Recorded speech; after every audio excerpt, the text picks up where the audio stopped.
Hello, everyone, and welcome to the Testing Psychologist podcast. I'm your host, Dr. Jeremy Sharp, licensed psychologist, group practice owner, and private practice coach. Many of y'all know that I have been using therapy notes as our practice EHR for over 10 years now. I've looked at others, and I just keep coming back to therapy notes because they do it all. If you're interested in an EHR for your practice, you can get 2 free months of therapy notes by going to thetestingpsychologist.com/therapy notes and enter the code TESTING. This podcast is brought to you in part by PAR. Hey, guess what, y'all? The Brief A has been updated. The Brief 2A is the latest update to the Brief 2 family. Use the gold standard in executive functioning assessment to assess adult clients. You can pre-order it now. Visit parinc.com/products/BRIEF2A. Hey, y'all, welcome back to the Testing Psychologist. Glad to be here with you, and thank you for tuning in, as always, to the podcast. This is a really cool episode. My guest, Dr. Tara Vossenkemper, is a practice consultant, speaker, and therapist specializing in group practice success. She has a healthy blend of depth, irreverence, which you will hear on this podcast, and a straightforward approach. And Tara helps practice owners navigate the complexities of hiring, team dynamics, and organizational culture. She's known for her candor, insights, and easy-to-implement strategies. She is passionate about empowering practice leaders to build thriving, sustainable businesses. I had a lot of fun during this conversation. So Tara is a new but fast friend here in the consulting world. She reached out initially when I had made a post in a group about my recent downsizing or right sizing of the practice. And we connected pretty quickly on a variety of topics. And here we are on the podcast. So I mentioned that Tara is relatively irreverent. You will hear that during the podcast. So if you have little ones in the car and you don't want them to hear a little bit of profanity, then you might skip this one till you are listening by yourself. But that's part of what I love about Tara. She is 100% herself, and I think you'll figure that out pretty quickly throughout our conversation. So we talk about culture, quote unquote, and how it is such an important part of running a business. Although the word itself, I think, is getting a little overplayed and has almost become a cliche at this point. So that's why this is so cool to talk with Tara. We dig into a kind of a deeper idea of culture, like what it is and how we define it in a mental health practice, how to create it, how we nurture it. I think this is a useful episode for anyone out there running a practice, whether it's small or large or very large, or maybe you're just solo and you're thinking about hiring. I think it's important on many levels. So please enjoy this conversation with Dr. Tara Vossenkemper.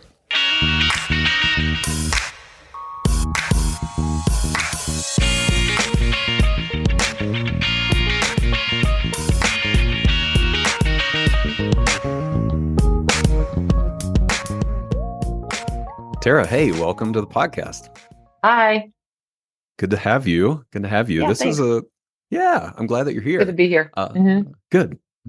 Yeah, I'm excited to chat with you about culture and people and this whole crazy journey of running a business and everything that goes into it. So Thanks for your time. Yeah. So let's start where we typically start on this podcast, which is why this might be important to you. Of all the things that you could care about and spend time on and talk about on a podcast, why are we talking about people and culture? Yeah. So culture is important to me because I just worked at some really terrible places. Mm-hmm. And I don't know if this is just a me thing, but I just can't imagine being somewhere that I would hate to be. They're like having to work somewhere that it wasn't relatively pleasant to be at. And I always think back to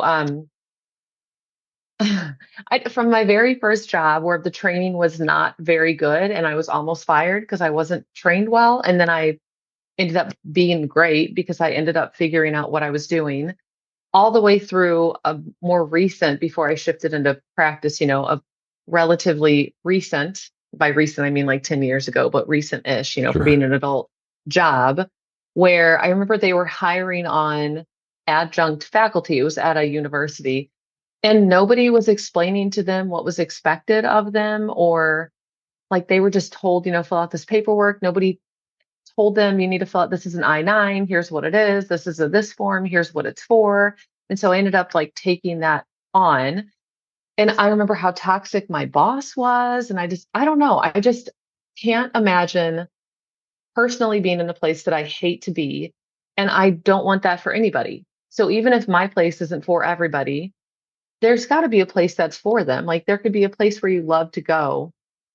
So that's kind of lame, but I mean, I think my response is just that I don't want to be somewhere that sucks, and I don't want people to be places where they feel like it sucks and they're, you know, dragging their feet to go in on a Monday and they're dreading it on Friday evening because it's going to be Sunday soon. Like all of that sounds awful.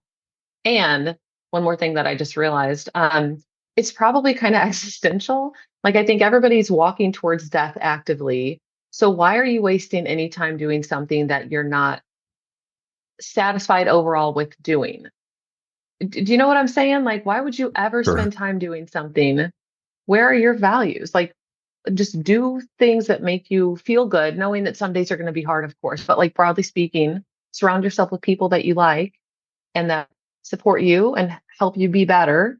And also do something that you mostly love to do, and slash or make sure you're doing something that is speaking to a value that you have. So I think that's probably why it's just funny to say out loud. It's like, oh yeah, and we're all dying. Like, let's just also, let's also make sure that we're doing something we love in the process. Like, Right, right. Oh, I yeah, love this. Yeah, we're off to the races yeah, here. We're already talking yeah, about like yeah, the right. slow march to death that we're all embarking on. I mean, I'm Oh my this is gosh, yeah, right up my alley. Yeah, yeah, I'm with you. perfect. Uh-huh. I think I'm about with it way you. too much. Yeah, yeah, Well, that's a whole other conversation. I'm going to resist the urge yeah. to just, Go down that route. dwell in our existential angst Uh-huh. here. And we're going to shift it into a discussion about culture at Yeah. work, which is true though. I mean, people, Yes. we spend a lot of time at our workplace, and the way you describe that experience just feels, I imagine a lot of people are resonating with that, like working at a place that sucks and dragging Man. their feet, and what that feels like. And so framing it that way totally makes sense to me. And Hmm. I think it is our job as business owners to actively work on creating a place that doesn't suck. Yes. Yeah. Yeah.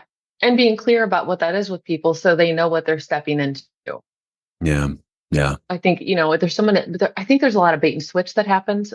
I don't even Mhm. know if it's bait and switch on purpose. I think nobody just actively talks about it in the process, like a hiring process or like the interview process, or nobody's vetting with the current employees to see what's it really like there. And so you join something, maybe thinking one thing, and then you realize this is not what I expected. And ugh, like I wish I wouldn't have. Yes. Yeah. So, mhm. Since it's funny you bring that up, I was thinking about this question or concept as we were getting started, and it's presenting itself already. But I'm gonna start with a question already that goes off script, which is, what do you think is the role of self-awareness of a practice owner in Oh my development of gosh. culture? Yeah, that's so funny. I feel like I've hit up against this sometimes that Hmm. hmm, I think that self-awareness needs to be relatively high.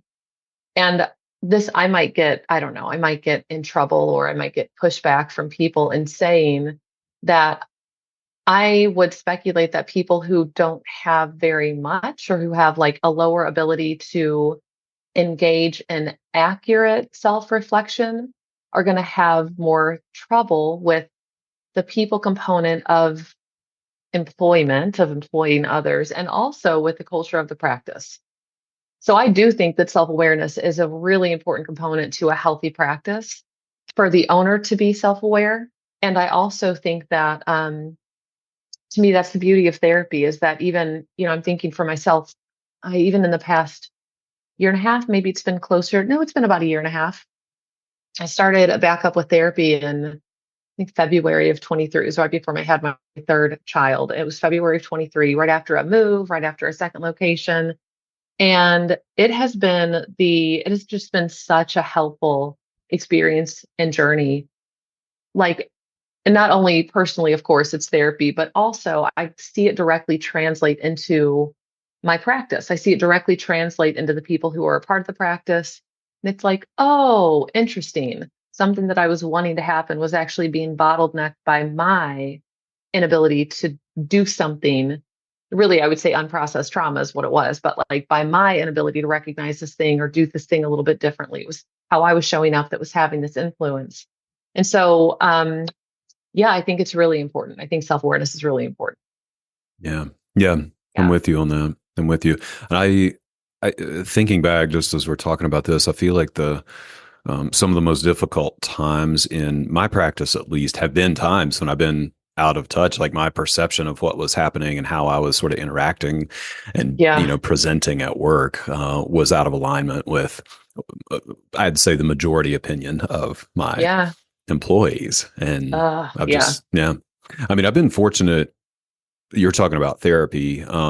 And of course, that's been a part of my life over the years. But I've also been fortunate, to have a couple of employees, like closer employees over the years who have taken the leap to like pull me aside and be like, dude, Yeah. I think we need to talk about this, Uh, or, things are going to go off the rails. And they've been like, yeah. you gotta like look at things a little bit differently here. And that's Hmm. been super valuable. But yeah, I Yeah. agree. Self-awareness is huge, and it's kind of an Super ongoing important. journey for us. Yeah. Yes. I've one of my just makes me think one of my employees will that my people know my love. I love the US version of The Office. And one of my employees she'll say to me, like, I'll be the Dwight to your Michael. She doesn't even watch the show, but she just says, I'm the Dwight to your Michael. She'll send me gifts sometimes of Dwight, but she'll like sometimes give some feedback about stuff. Or in other cases, she might hear something happening and just squelch it where she's like, no, that's not, Mm, she'll like, I don't want to say fight battles because that seems like a really strong language, but she's always good for giving a different perspective to people who might have.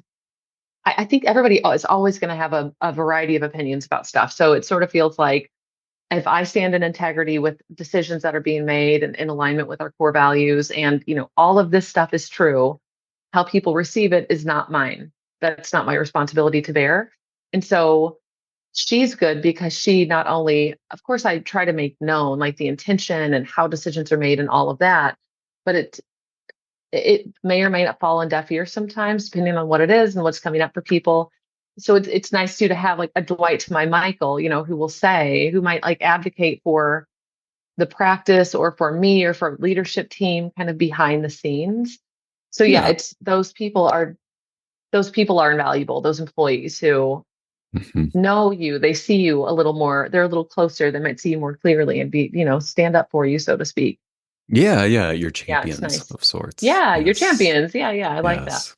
Yeah, that's so true. Gosh, I mean, we could go so many different directions with this. Yeah, So let me maybe we start, and I feel like culture is overplayed a little bit. Even the word culture. That yeah. nowadays when I like use it in interviews or something, I sort of like cringe a little bit inside. Uh, Like, oh my God, man! Like, please think of something, culture. some other different word to use.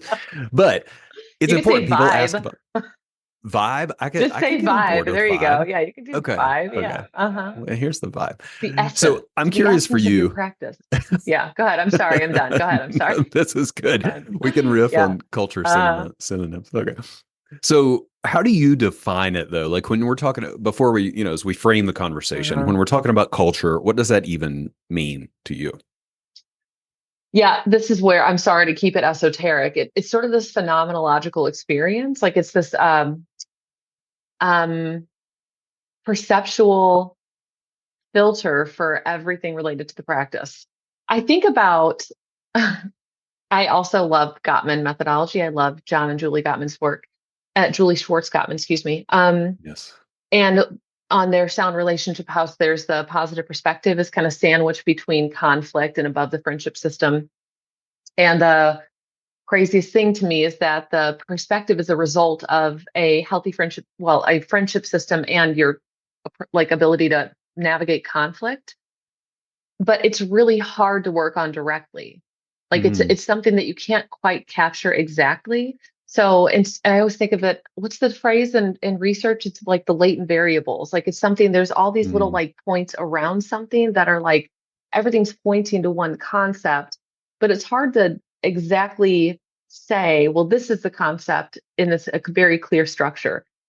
So when I think of culture, I think, of course, like values, norms, traditions, the vibe of the practice, the essence of the practice. I was joking earlier, but those words are actually ways that I think about culture. Like, how does it, when I walk into the space, how do I feel? Like physiologically, what does it do for me? How do I feel when I interact with others? For me, everything about my experience with a place, including my own practice, is reflective. I would say maybe 85%, a lot of my experience with the place is going to be reflective of the culture of that place.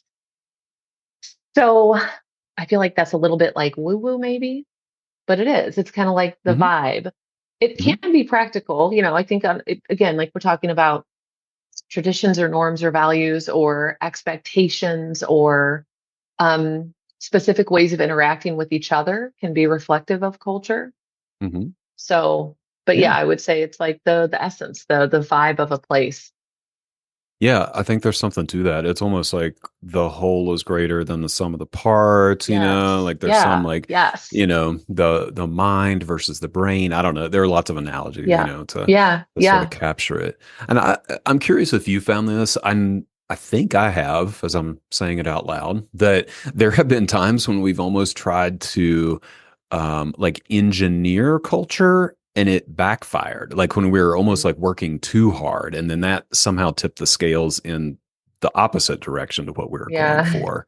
I don't know. Yeah. Has that ever happened in your practice? I'm curious. I'm I just like don't, working through this, like yeah. how much is deliberate versus um I can't think of the word I'm going for, but Yeah. deliberate versus Inadvertent or, unintentional or just yeah. yeah.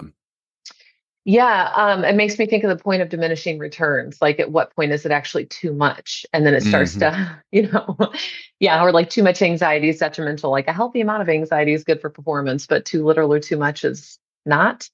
I think, Hmm. I think that I'm thinking of almost like fluidity and flexibility and adaptability. These phrases are kind of coming to my mind. Excuse me. For me, I'm always interested in front loading the work. I think probably because I'm a Colby quick start. Like I want to like get shit done. Like let's go, create something, do it, and then like let it work. And Yeah. so I think the same thing with people. And when you say the whole is greater than the sum of its parts, I'm thinking about the people are part of creating and maintaining culture. Like the responsibility of every person at the practice is keeping this entity, which is the practice and the culture of the practice, alive and healthy. It's not just on me, it's on every single person. I might have my finger on the pulse of it in a very different way, but everybody is involved in this. And so when I think about front loading the work with culture, I think about hiring. Who are we bringing on and how are we making decisions about them through a core values focused, a culture focused lens? Because if they fit and they know what's important to us, then and they're interested in this thing, then theoretically they're going to be at least somewhat invested in keeping it alive in a healthy way. And then if we spend time, I don't think it needs to be this every day I'm sending out emails about like live out the core values, do this thing. But what I do know is that more often than not, like more clear messages about culture focused things are better. I don't think that it means that you need to be doing these major, like giant gestures of moves, like we're revamping our culture. I don't think it needs to be like this. But if you know what comprises your culture, if you say, well, I know my core values are really important in keeping my culture healthy, then I might highlight core values on a weekly basis and say, hey, I want to give a shout out to this person for living out this core value. Hey, hashtag on your shit. Good job, so and so, for doing blah, blah, blah. I might do things like that on a weekly basis. They might be a part of, I know in our quarterly meetings, we're always talking about, our quarterly state of the practice meetings are about the vision, where we're going, why we're going that direction, whether or not leadership did what they said they would do over the previous quarter by like completing our goals, What are the goals to get us, to closer to our vision in the next quarter? And what are our core values and how are we living them out? So we do things like that, and I would say for me, that's not overkill. I don't want to shove it down somebody's throat. I'm not trying to like force feed people this stuff, but there's also this balance between if I don't say it enough, they're not gonna be thinking about this. It's not gonna be top of mind for them. So I That's think fair. like, yeah. So it's not for me, it's not set it and forget it. It's bring on the right people and then consistently send messages about culture. Maybe not daily, maybe not, you need to live this out, not in a chastising way, in a celebratory way. Um, yeah, yeah, I think I'm done. I think I'm just talking a lot. I think I'm good though. I think that's it. Yeah, I I think I love it. No, answered your question is what I'm trying to say, maybe. yeah, yeah, yeah. No, this is good. This is good. I mean, it's bringing up these different points of like where the culture can happen and like where Mhm. we can be a little bit more deliberate about infusing I guess, the knowns of culture and maybe Mhm. planting the seeds to let it grow organically, I suppose, Yeah, and watering too, if we want to keep going with that metaphor. yeah, So, yeah, yeah, so yeah, let's talk about that. I mean, you mentioned hiring. To me, and it sounds like we yeah, maybe agree on this. Like that's the first place that you start to build a sense of culture for the folks in your practice. yeah. What do you think about that? I absolutely unequivocally agree. Yes. Yeah. Not only in our phone screen, we're asking about. Um, I encourage anybody that works with me about hiring related things. They're going to get a similar script. Um, in our phone screen process, which is our first like leg of hiring. We do a couple things, but in that phone screen process, my director of clinical ops, she has a list of core values, or my integrator, depending on if we're hiring admin or clinical staff.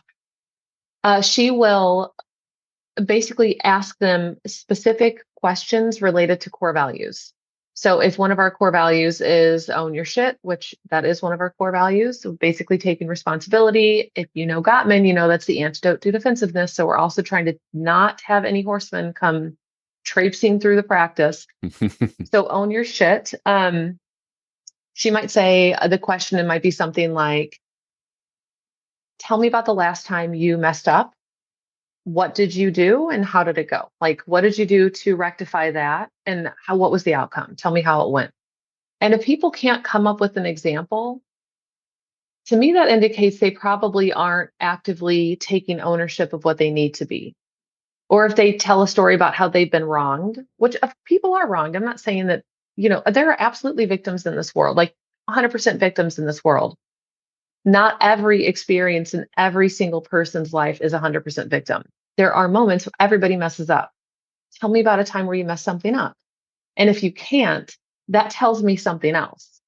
And so that for me is like right away we're asking, how are you living out our core values without directly asking this? That's what we're assessing in that phone screen. Give me these examples of how you're living these things out. And then even after that, so right away, this is like setting the stage for, I say setting the stage, maybe it's like weeding out what is it, the wheat from the chaff, like Hmm. separating the wheat from the Hmm. chaff, right? I don't know what chaff is, but it's like separating these Me things. neither. And it's something on a grain of, it's like the stalk of wheat. It's like something, Yeah. right? Yeah. Okay. Yeah. We got it. Context It's clues. something like that. Yeah. Okay. Context Yeah. clues. Yeah, it's farming. It's a Something you farming don't want. metaphor. I don't think we want chaff, We right? don't want chaff. Yeah, maybe it's used Okay. for something else, but we're going with planting seeds. We planted wheat, now we're separating the wheat from the chaff. Right. So right away we're doing this thing. And then later in that process, when we do something, we do a meet and greet as well with the team. No leadership is included in the meet and greet. It's just our hiring team, whoever is a part of it. Anybody can be a part. That's not true. We have people, there's only a certain amount of people at a time, but then they're the ones who actively talk about the culture of the practice. Their whole goal is you need to make sure this person is a culture fit and you want to make sure they feel like they're a fit with us. So it's kind of like this is each party's interviewing the other, but it's just we're hanging out together and then they're talking about the culture of the practice and what it's like to be here. They're answering questions, they're asking. I mean, it's just this really fluid experience. So for me, right away, we are separating the wheat from the chaff, but we're also starting to talk about culture in that same process. And I know at some point, I haven't done this. My role is very different in the hiring process at this point, but we will actively say the practice culture is very important. We are not willing to bring folks on who don't fit or who don't feel like they're going to fit. Like it has to be not only clinically, but also culturally. Like this is part of the deal. It's not just you're really good at this one thing, but you hate working with people and you keep everything to yourself. Like that's not going to work. Like that's not going to fit for us. It's a very extreme example. We've never actually had that happen. But Sure. Sure. yeah. So I think that answers your question maybe a little bit. Oh, absolutely. Yeah, yeah. I love Cool. those elements. We do that meet and greet as well in the hiring Man, my process, favorite. and Hmm. it's great. It's great. Like people, So great. yeah, people get to see what it's like and see what the people are like too. I mean, that's Hmm. a big component. Like, am I going to get along with a lot of the folks here? Yeah. Yeah. So, so hiring is one component. That's where, again, we're planting these seeds of culture. Hmm. Where else does it come up in your practice? And like, where do you see culture sort of manifesting and yeah, being infused? Yeah. Um, I don't mean to cop out. My thought is everywhere. It permeates every part of how we interact and exist with each other. And so when people are hired, for example, we right away get them personalized swag, like a personalized gifts, Hmm. because I want to create belonging with them. Right away, if you're Mm. hired, even before you start, there's been times where somebody has like started right before our quarterly event or right before we have Christmas in July as like an event. And maybe their start date is right after, but they accept the offer before. Guess who's invited? Like you're Mm. invited, bring your family, come on and meet us. Like Hmm. that sort of thing. Like if you're here, you are one of us now. Like this is it. You get your little fancy picture taken. Of course, there's marketing stuff and all that. But also like here's a tumbler with your name on it. Here is this padfolio with your name on it, not embroidered, I think lasered on it, but like nice little things that are of course like practice related, but also personalized, unique to this person. Um, in our onboarding process, so we do 90 days of onboarding. I like to Hmm. spread it out for a Hmm. reason. And we are very intentional we're like, of course, sharing information. There's like video trainings throughout, but also inviting questions, inviting feedback, what's not going well for you. It's one of my favorite questions is not to ask like, hey, how are things going? But like, what's not Mm. working? Tell me what's going wrong. Because if I'm inviting negative feedback, what I'm doing is I'm actively seeking out authenticity and candor, which is also one of our values. I am also kind of like indirectly forcing vulnerability, which is really healthy for a workplace. If I'm, if I can also say, hey, I messed this up in your process. I should have done this. I'm modeling it might not feel vulnerable to do, but to say like to be someone quote higher up. No, it's not quote, like actually higher up saying I messed up. You're modeling vulnerability for a person who's new and doesn't know you at all. And you're saying, hey, it's okay to make mistakes. That's not only owning your shit, which is a value, that's also, again, vulnerability and safety, which is, I love the culture code. So, from a Daniel Coyle perspective, those are two very important components. In the beginning, whenever someone comes on, we say, look, this is where we're going. This is our vision. That's purpose. Like, we're here to do these things together. This is who we are. This is what we do. You're setting the stage for vision and like forward momentum. And we're doing this together. Like, all of those things are ways of not only, I mean, creating culture, sure, but like ensuring that people know what it's like to be here and know what it's like to be a part of this special group and to like move together. So for me, like I said, by it's everywhere, I mean it's everywhere. When we do consultations, when we highlight people, when we review people, we're reviewing people based on values. I do annual reviews, which isn't very much, but um, we do sort of big, like we always have feedback going. There's always like open dialogue around metrics and numbers and, hey, this is a struggle. What's going on? You need some help. Okay, meet with your clinical team lead. Let's process through this thing, whatever. But on a twice a year basis, ops team and clinical team, there's two big reviews, even those reviews are about core values and practice culture. Like they're not about performance because we're doing performance all the time. Like I don't give a fuck about performance right now. Like you're literally doing this all the time. I want to know how you feel about being here. I want to know what you see as your future for the practice. What are your goals in life outside of our practice? How do we help make that happen for you? What role can we play to facilitate what you want out of your life? And so that for me, that's all culture related. Not, it's funny because I love people. I like people a lot. It's really, I'm not very sociable. So like if you invited me to a party, I probably wouldn't want to go. But if I was there, I would really like the people, and then I would just be done. Like, all right, peace out. Thanks. Like do the old good old Irish goodbye, like walk Mm-hmm. out the door and not say anything. But I really like, I love people. I'm interested in them. I want to know more about them. Want to know how they think and why they feel the way that they feel and how they feel and all those things. And so I think that some of this was born out of that. Like, I don't want to sit and tell somebody what they're doing right or wrong. I want to embed feedback in everything we're doing so that if we get to that place where we're having a serious discussion, none of it's new. Like, where we are. So for me, like the annual review, I wanted it to be more like culture and people focused because all the other stuff was already taking place. So it felt really like, what's the word? A waste of time. Like if we're doing performance stuff all the time, why am I going to sit with you once a year and tell you about your performance? Like we can just talk about how you feel about how things are going instead. Does Yeah, that make that sense? makes it does. Yeah, it really does. Well, and it mirrors what we do in our practice as well. And I know we're both Yeah, cool. EOS driven, Yeah, right? And yeah. Yeah. so that's probably not a coincidence, but Hmm. yeah, I like that model so much better where, you're like the quote unquote performance evaluations are actually Hmm. just alignment with values and how things Yes. are going in the practice. And, we have a question on our evals, which is something like, what is one thing that we could do from a leadership standpoint to make this a better place to work? Like Yeah, I what's one love thing that could that. take this to the next level for you? And it's, Hmm. the answers have ranged from, could I get a new chair to, can we have better like retirement matching? Like it Yeah. goes all over the place. And Yeah. it's just nice to solicit that feedback and, Yeah. create more of a collaborative environment, I suppose. Yep. And even like with that, I'm so sorry. I think I cut you off. You're good. My thought is even with that, I knew at the very beginning, I remember teaching before I started the practice. I think I taught some community mental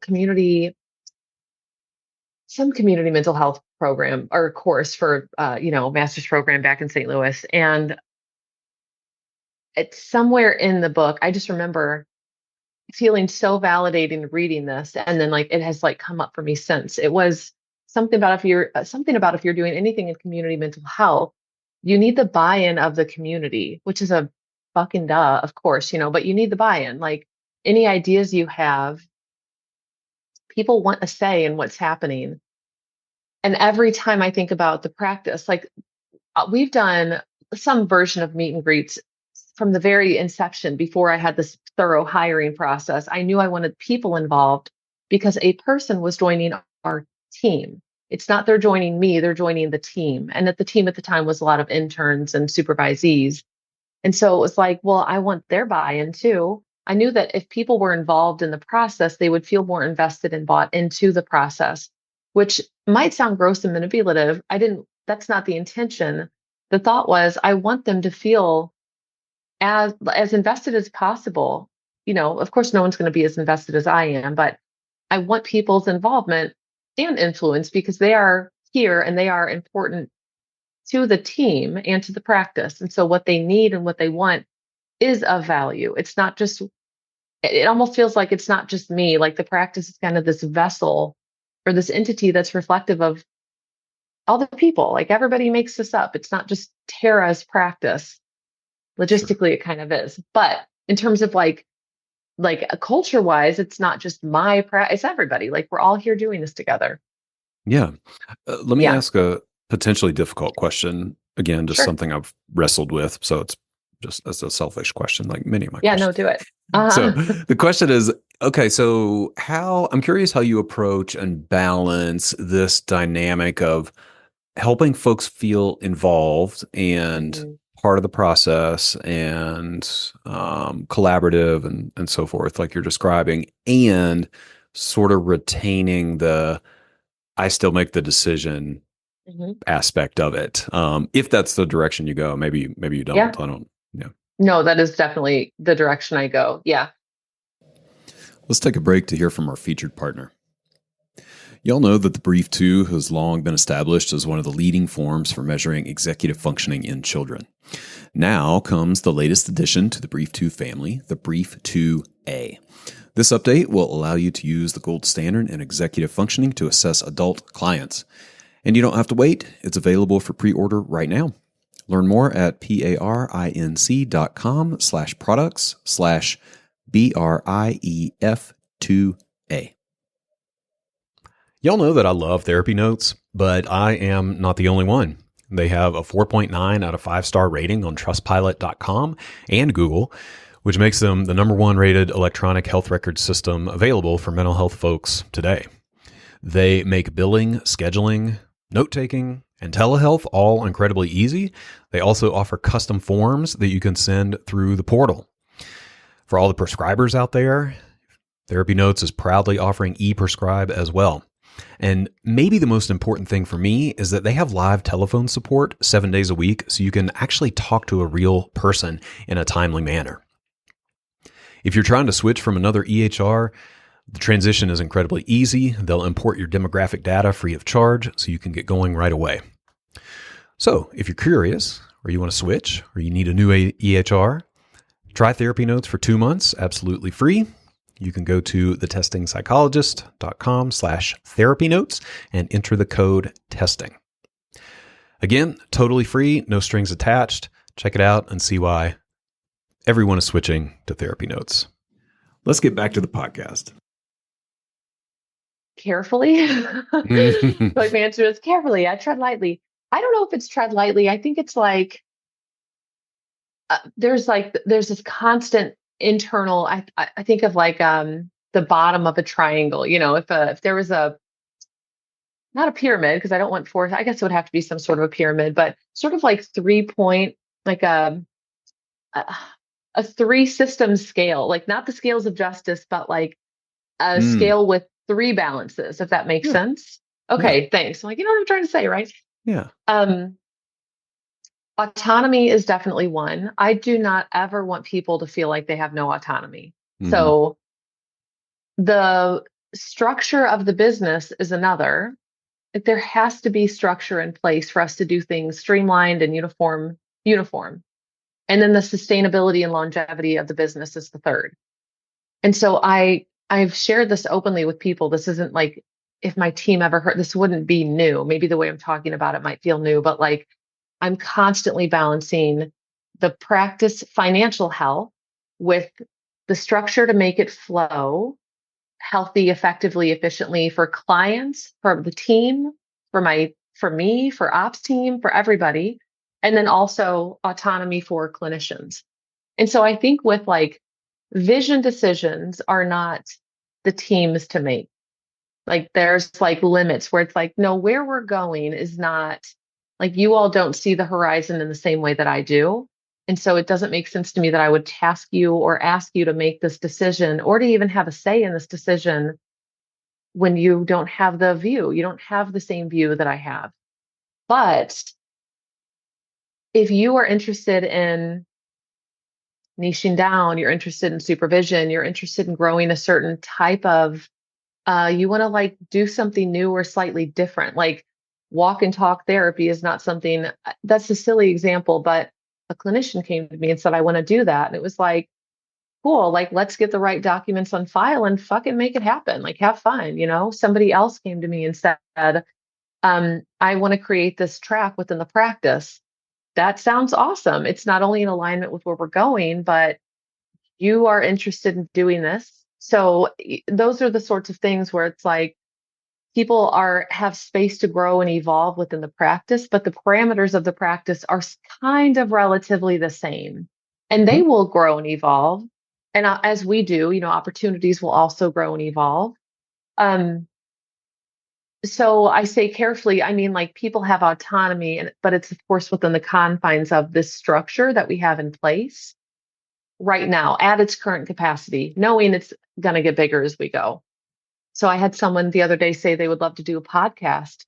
Yeah, like that'd be awesome. Of course, we've had a recent discussion about podcasting. So of course I'm thinking about our discussion and kind of the intention of doing that from a practice perspective. I'm thinking about marketing. I'm thinking about financially, how would that make sense? I'm sort of running through all of the stuff, knowing like we've wanted to do a podcast for the practice for a long time.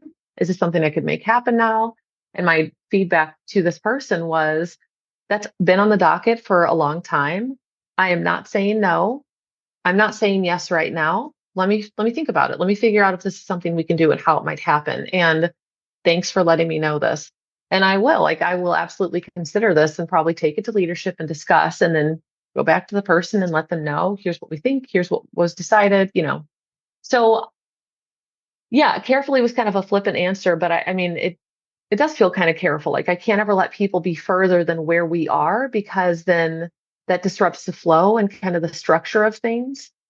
And also, Yes. if I'm eating into profitability, then I'm fucking everybody over, not just myself. Everybody is messed like everybody gets fucked over if the profitability of the practice is not healthy. Because then if the practice goes under, everyone's gone, like yeah. So So true. yeah. I think Yeah. carefully is accurate. Like carefully, and then those are the things that I'm constantly seeking to balance. I like the way that you conceptualize it as this kind of three-legged stool situation or three-legged Yeah. scale. Yeah. That makes sense. That makes sense to Hmm. me. It is a component, I think, in folks feeling some agency and autonomy. I Yes. mean, we know that's a big part of workplace satisfaction, I think, is having control over what you Yeah. do and what's happening in your Yep. environment. And having that be a component, and it's got to balance with these other components, right? That Yeah. are equally important. Yeah, because you're part of something. So if somebody doing their own, if you're a solo practitioner and you want to do a podcast, more power to you. Like have fun, do it. It's your own time, it's your own money, it's your own energy, it's your own investment. It's all on you. When you're doing that as part of a larger system, it's not nobody at the practice exists in a silo. And so Yeah. I hate busy work and I like it enrages me to do things that don't need to be done, Hmm. but we're just doing them because we've always done it. No, like no, I feel like Michael. No, God, no. I'm not going to do that.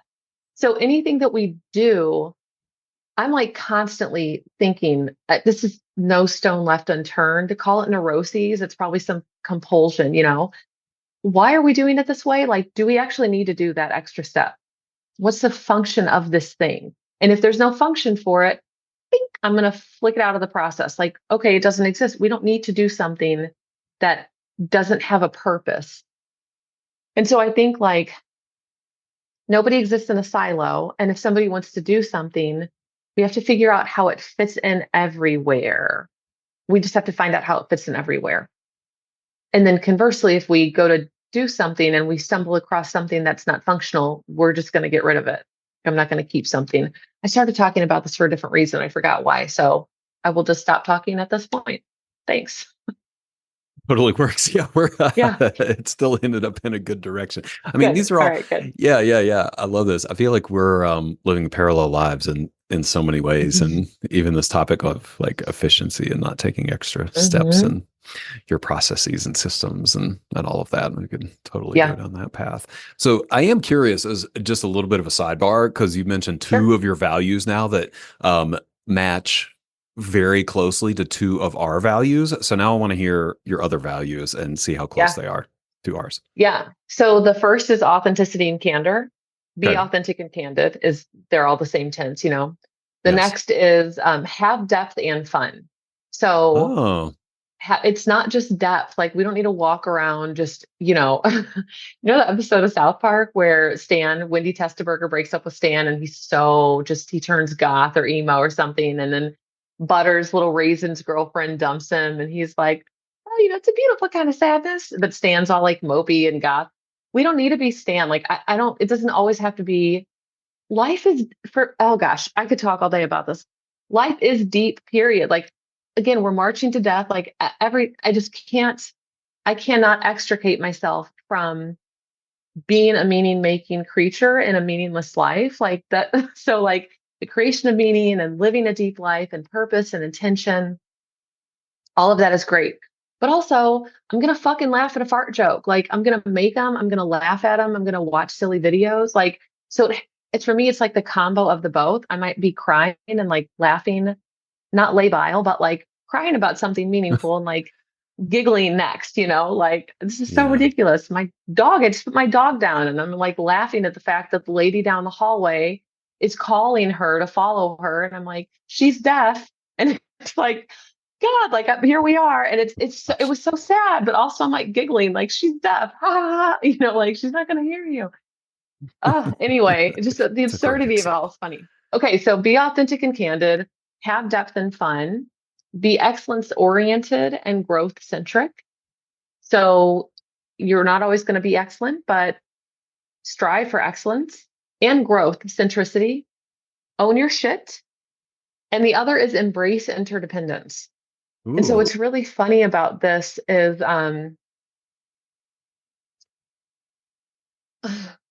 we got rid of somebody who wanted to exist in a silo. We Mm. didn't get rid of them, excuse me. They left and it was a good departure. It was a good leave.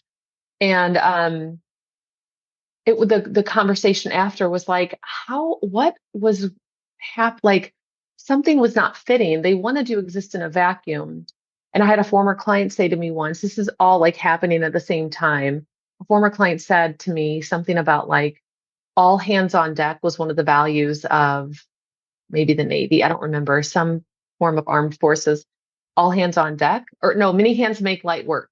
It Mm. was like, I felt like my mind blown in that moment. Like, that's exactly the thing. Like, that's exactly it. And so this embrace interdependence came as a result of this employee leaving who wanted to exist in a vacuum. And the realization, like, we need to know that people know that they're a part of something that's very interconnected. Like you're not, just the practice is a spider web of roles and systems and processes, and every little move you make has ramifications for the entire rest of the system. So if you want to go rogue, you're going to fuck somebody else over in the process. Like somebody else is going to bear the weight of what just happened because you did something that was not what was discussed or had planned, or, that's for me like the structure of the business piece. The autonomy piece is follow the process with the forms and whatnot. Like you have to get an ROI on file to do this thing, that's an ethical example. But let's say, we want this form on process to do walk and talk therapy. Instead, you just did walk and talk therapy and your person fell and now we're being sued. Hmm. Like you just messed up a lot. A lot of other people just are now bearing the weight of this thing that if you just would have did what we asked, so that's like the structure plus the autonomy. We want you to be able to do this thing, but we Hmm. also know like the safety of the I say safety of the practice. I don't feel like that's the exact right word, but the structure is important. So I keep going back to that. But those are the values: have depth and fun, authenticity and candor, excellence oriented and growth centric. Um, Own your shit, which is my favorite, and the embracing interdependence. Love Boom. it. Yeah. Thanks. Yeah, This is five good. values. This is Yeah. good. Uh-huh. So we have a lot of overlap. We have fewer, Yeah, but I cool. think the umbrellas are maybe a little bigger. So Yeah. ours are get after it, which is Yeah. kind of encompasses the own your shit, get your shit Yep. done, always be getting better, take care And of the excellence what. oriented and the Yeah. mm-hmm. Yeah. Mm-hmm. So we have get after it. We have keep it real, which is very much like your, Mm-hmm. candor and authenticity. I We have love hard that. conversations when we need to. That's part of Yep. growing. That's part of getting better. We have balance we with me, which is the kind Oh, I of, love that. like we default to supporting one another, and that's Mhm. the sort of the go-to mentality, is that we're there for one another, and like this is a group, collaborative thing, and never to the point of like being a martyr and Yes. or getting resentful and that kind of thing. So like that Mhm. autonomy versus group. And then our last one is be active allies, which is the Oh, social justicey component, and yeah. just the yeah affirmation of different groups and all that kind of stuff. So yeah, that's Yeah. so Yeah. interesting. It's That's it's really awesome. cool Yeah. to hear this. I haven't actually I don't think I've talked with any other EOS practice owners about all the values and where they came from and what they mean and stuff. So yeah, Mhm. thanks for going down that Yeah. path for a second. Yeah. Cool. Yeah. Thanks for asking. It's funny. Like when I consult with people, values always come up because I had someone ask me just the other day, here's a situation. How do I handle it? Like it was something happened with an employee. And I was like, well, what would your values indicate? Like, what do your values say? Yeah. Like, how would you be Yeah. living them out or not if you did or didn't engage in that discussion? Yes. And so for me, it's always like they actively answer problems. If you, anytime we've run into issues, because our values have evolved, our values have evolved over the years as well. What they started with, some have remained basically the same, but they've evolved. We used to have a striving for multicultural and social justice competence. And then Mhm. we collectively decided that it was more of a, I really like the ally, the way that you language yours though, but it was like, well, if this is pay to play as part of the profession, then would it Mhm. make more sense for it to be, it was like a long discussion on should we keep this That's one? Should we, I mean, That's so interesting. We had the same process with that value. We so were like, funny. is this Yeah. table stakes, or is this actually like a value that goes beyond what's Yeah. just expected in this field? Yeah. Anyway, Yeah. yeah, that's so yeah, Yeah. I'm right with It's, you. it's a I'm right with legit, you. it's a discussion. It was a really hard decision. It was a hard discussion. Yeah. Yeah. And so, but some of the value changes have been a result of people issues. Mm-hmm. And so it's Mm-hmm. interesting to me also, like, we're running into this people problem. We've done this values analysis. And for me, that's like, what are we missing? Like, what are we missing in our core values that's not addressing the thing that I'm seeing right here? Like, something's happening. We have a hole, like, we have a gap somewhere. And so, as they stand now, our values, like, I always think of it as paper mache, like, we're like paper mache in this balloon. They cover the entire space of the balloon from my perspective currently. If and when, I should say, when something else happens, they might evolve, but they've Mm-hmm. been pretty steady for, I'm going to say a year and a half or something. Like it hasn't been a crazy amount of time, but it's like, I don't know. We like every quarter we look at the values and we kind of grapple with them and say, are these still it? Like, is this exactly what we want it to be? Is this who Yeah. we are? Is this how we want to exist together? Is this how we want to engage and operate? And the answer has, for a few quarters now, has been, yeah, these are spot on. And Yeah. they have been. And when we do values analysis for analyses, or a values analysis for a person, or values analyses for people, they they get at everything we want them to get at. Yeah. I Yeah, like which that is you're bringing cool. that up. It is, yeah, it is cool. And it is an evolving process. I think that's Yeah. easy to forget sometimes Hmm. with, when we set values for our practice, it feels really exciting the first time around and Hmm. affirming and, oh, we nailed it. Like, this is what we're all about. This is And so great. Yeah. it's so great. And I'm guilty of Yeah. this too, right? I like to Yeah. kind of like land on things and then stick to them, but they do have Yeah. to evolve and you run into situations over time, Yeah. both positive and negative, I suppose, where, there are teaching moments and there are Hmm. affirming moments of what your values Hmm. are, right?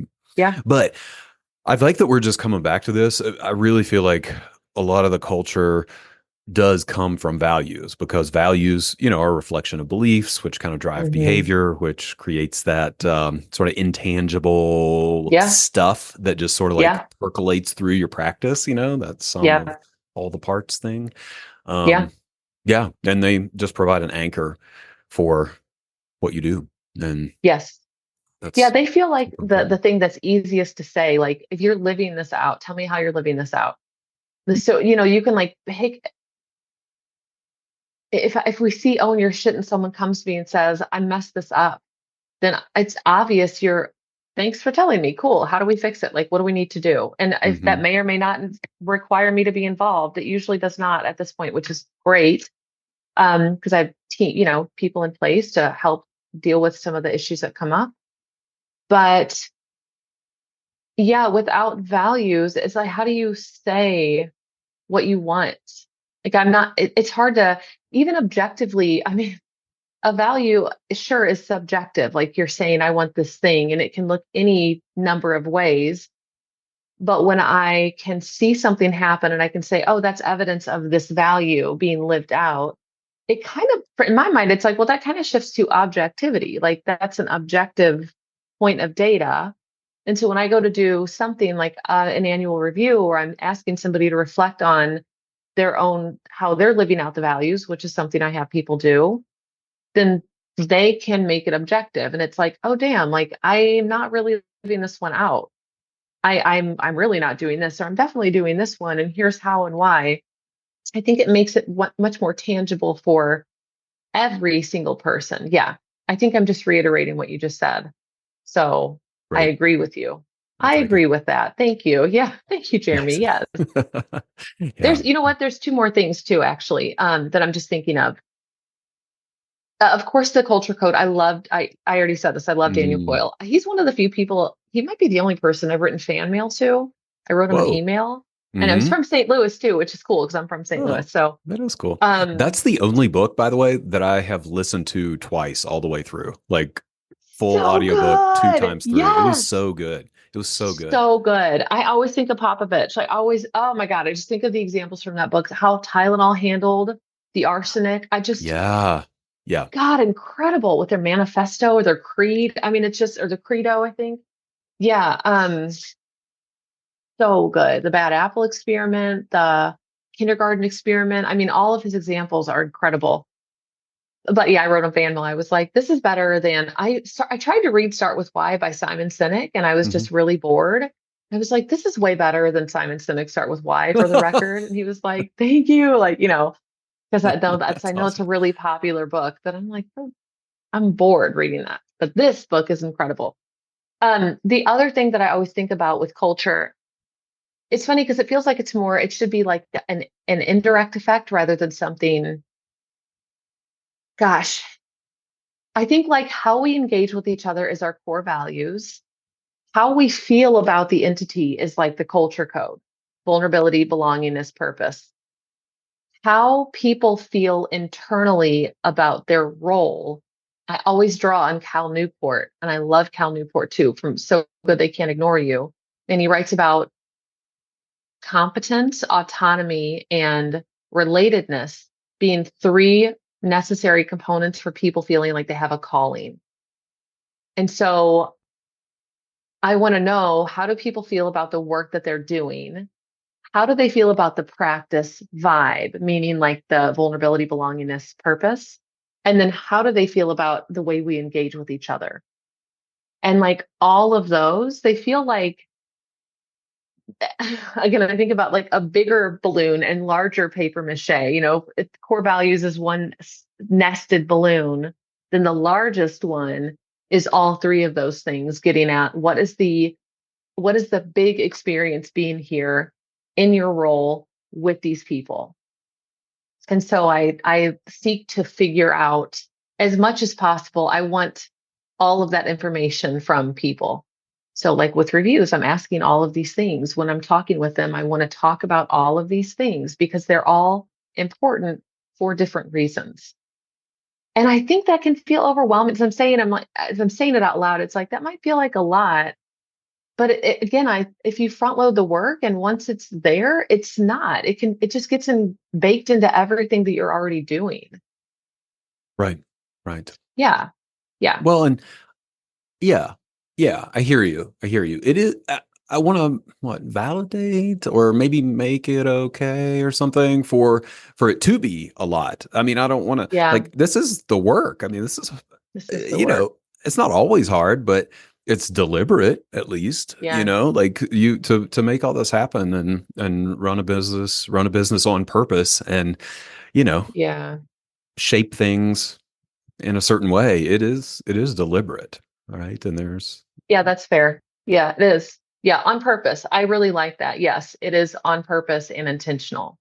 Like no Yeah. move, just, I get wild hairs all the time, but I have to like check myself and like use leadership now and like, okay, how decisions aren't just made on a whim. Sometimes they are, but primarily it's like, how does this fit with the rest of the things? And maybe it is a mental exercise. I think there is some component to, or something to be said for,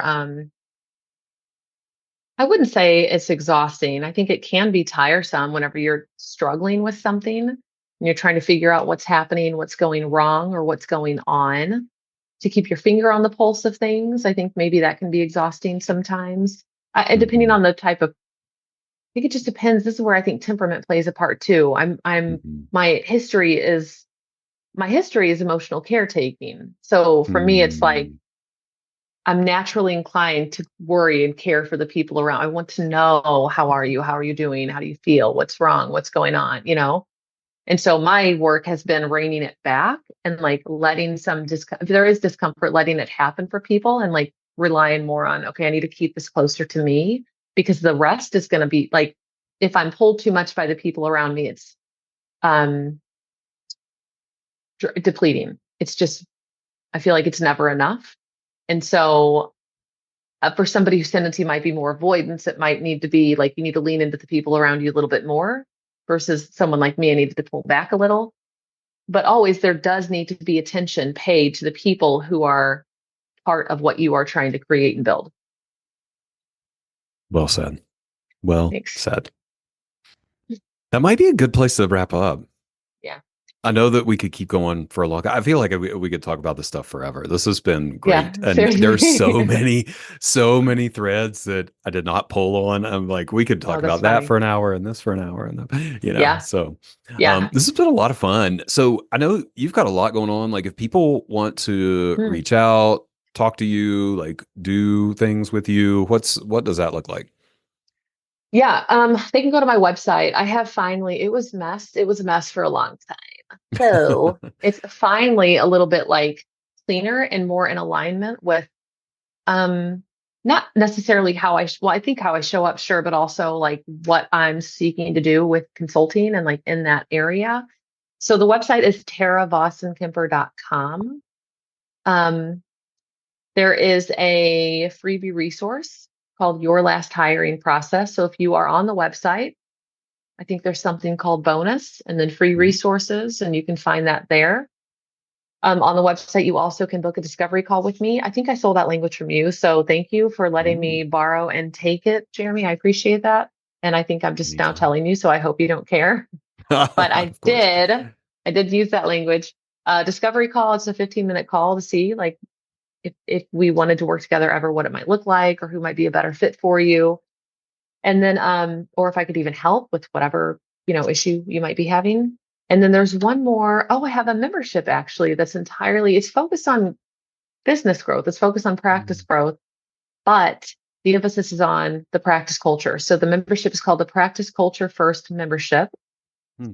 I have a promo offer for your people listening who might be interested. So there's a 14-day free trial.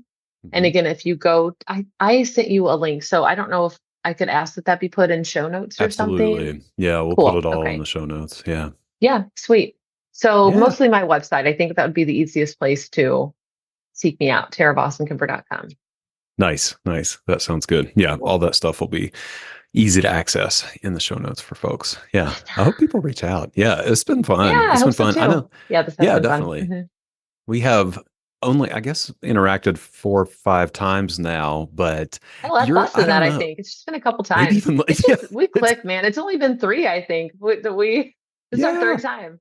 Yeah. Yeah, it's pretty Uh-huh. cool. It's pretty cool. I mean, you're just one of the Yeah. most genuine, I think, uh, I don't know, authentic people It's really that I've nice. interacted with, and that goes a long way. Goes a long Yeah. way. It's sort of Thanks. like Yeah. instantly endearing. So, thanks for Ah, that's so sharing that with the nice. audience, and I think it Yeah. came through here as well. Yeah, And that is super validating because the practice values, authentic and candid, boom, trying to live it out. you're doing it. Yeah. You're doing it. Thanks. Thank you. I Awesome. appreciate that. Thanks, Tara. Cool. Yeah. Thanks. All right, y'all. Thank you so much for tuning into this episode. Always grateful to have you here. I hope that you take away some information that you can implement in your practice and in your life. Any resources that we mentioned during the episode will be listed in the show notes, so make sure to check those out. If you like what you hear on the podcast, I would be so grateful if you left a review on iTunes or Spotify or wherever you listen to your podcasts. And if you're a practice owner or aspiring practice owner, I'd invite you to check out the Testing Psychologist mastermind groups. I have mastermind groups at every stage of practice development, beginner, intermediate, and advanced. We have homework, we have accountability, we have support, we have resources. These groups are amazing. We do a lot of work and a lot of connecting. If that sounds interesting to you, you can check out the details at thetestingpsychologist.com/consulting. You can sign up for a pre-group phone call and we will chat and figure out if a group could be a good fit for you. Thanks so much.